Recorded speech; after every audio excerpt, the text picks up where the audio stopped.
This next proposal deals with the NAIA senior exception. So right now, the standard NAIA rule says that you must be enrolled in 12 hours as an undergraduate student to be able to compete.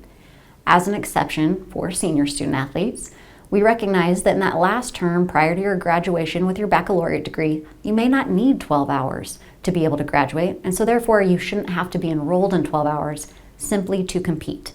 So if your institution's registrar can issue a letter and state that you are in all of the hours that you need to graduate, it's permissible for that student athlete to compete while being enrolled in less than 12.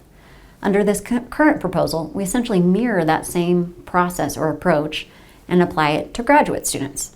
So we recognize that both due to changes in higher education as well as in the NAIA and the rules and approaches that the NAIA has chosen to take over the last handful of years, we have more graduate students competing in athletics than ever before.